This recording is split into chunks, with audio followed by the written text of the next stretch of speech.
ఈరోజు నృసింహ జయంతి. ఈ సందర్భంగా శత్రుబాధలు, దృష్టి దోషాలు, అనారోగ్య సమస్యలు వీటన్నిటి నుంచి సులభంగా బయటపడటానికి నరసింహస్వామికి సంబంధించిన ఎలాంటి విధి విధానాలు పాటించాలో నేటి శుభం లాభం అనే శీర్షికన పరిశీలిద్దాం. నృసింహ జయంతి సందర్భంగా ఈరోజు గృహంలో పూజా మందిరంలో పూజాపీఠం మీద ఒక ఎరుపు రంగు వస్త్రాన్ని ఉంచి ఆ వస్త్రం మీద లక్ష్మీ నరసింహస్వామి వారి చిత్రపటాన్ని ఉంచాలి. ఆ లక్ష్మీ నరసింహస్వామి చిత్రపటానికి గంధం బొట్లు, కుంకుమ బొట్లు అలంకరించి లక్ష్మీ నరసింహస్వామి చిత్రపటం దగ్గర వెండి ప్రమిదలో నువ్వుల నూనె పోసి 9 ఒత్తులు విడిగా వేసి దీపాన్ని వెలిగించాలి. ఎందుకంటే జ్యోతిష శాస్త్రపరంగా నవగ్రహాలలో కుజుడికి అధిష్టాన దైవం నరసింహస్వామి అని బ్రహ్మవైవర్త పురాణంలో చెప్పారు. కుజుడికి ప్రియమైన అంకె 9 కాబట్టి నృసింహ జయంతి సందర్భంగా నరసింహస్వామి చిత్రపటం దగ్గర 9 ఒత్తుల దీపాన్ని వెలిగించాలి. నరసింహస్వామిని ఎర్ర మందార పూలతో, ఎర్ర గులాబీ పూలతో పూజిస్తూ ఓం నమో నారసింహాయ అనే మంత్రాన్ని వీలైనన్ని సార్లు పఠించాలి.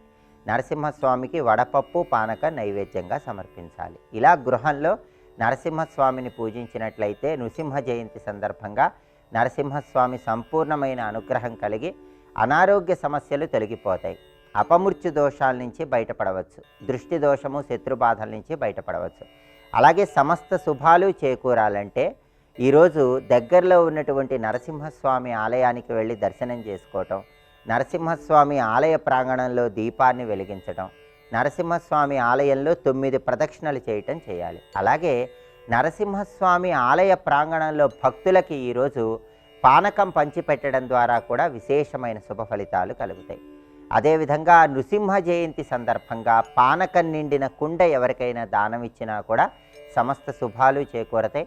అలాగే శత్రుబాధలు, దృష్టి దోషాల నుంచి బయటపడటానికి నిమ్మకాయ పులిహోర నరసింహస్వామి ఆలయ ప్రాంగణంలో స్వామివారికి నైవేద్యంగా సమర్పించిన తర్వాత భక్తులందరికీ పంచిపెట్టడం ద్వారా కూడా సమస్త శుభాలను సిద్ధింపజేసుకోవచ్చు.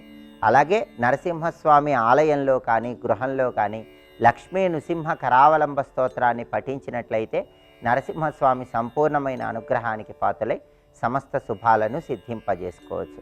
అలాగే ఈరోజు నరసింహస్వామి ఆలయంలో సమ్మార్జన చేస్తే ఉత్తమ ఫలితాలు కలుగుతాయి. నృసింహ జయంతి సందర్భంగా నరసింహస్వామి ఆలయాన్ని చీపురుతో చిమ్మటం, నరసింహస్వామి ఆలయం దగ్గర ముగ్గులు వేయటం, అలాగే ఆలయంలో ఉన్నటువంటి మొక్కలకు నీళ్లు పోయటం, ఇలా ఆలయంలో ప్రత్యేకమైనటువంటి సేవలు చేయటం ద్వారా నరసింహస్వామి సంపూర్ణమైన అనుగ్రహానికి పాత్రులై నృసింహ జయంతి సందర్భంగా సమస్త శుభాలను సిద్ధింపజేసుకోవచ్చు.